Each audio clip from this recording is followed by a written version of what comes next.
Thank you, Prime Minister Holness, for your kind words of introduction. I'm delighted to welcome you all to the 26th United Nations Climate Change Conference. And it is perhaps fitting that you have come together in Glasgow, once a heartland of the Industrial Revolution, but now a place to address climate change.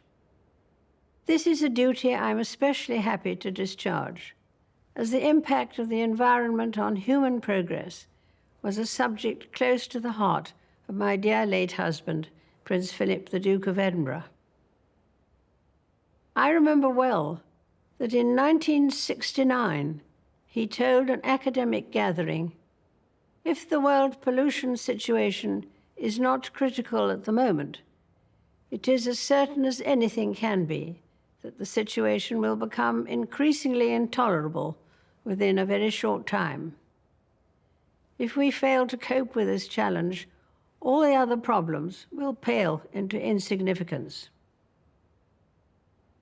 It is a source of great pride to me that the leading role my husband played in encouraging people to protect our fragile planet lives on through the work of our eldest son, Charles, and his eldest son, William. I could not be more proud of them. Indeed, I have drawn great comfort and inspiration from the relentless enthusiasm of people of all ages, especially the young, in calling for everyone to play their part.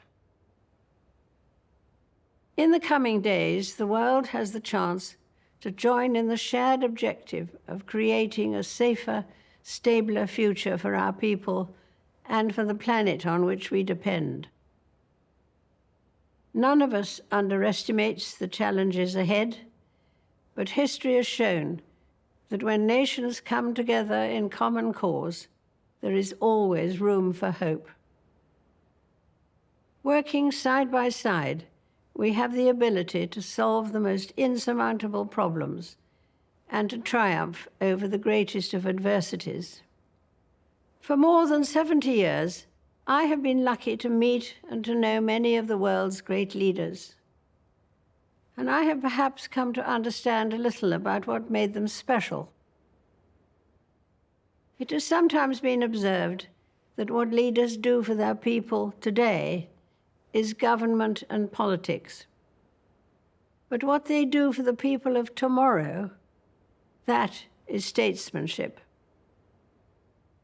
I, for one, hope that this conference will be one of those rare occasions where everyone will have the chance to rise above the politics of the moment and achieve true statesmanship. It is the hope of many that the legacy of this summit, written in history books yet to be printed, will describe you as the leaders who did not pass up the opportunity, and that you answered the call of those future generations. That you left this conference as a community of nations with a determination, a desire, and a plan to address the impact of climate change, and to recognize that the time for words has now moved to the time for action.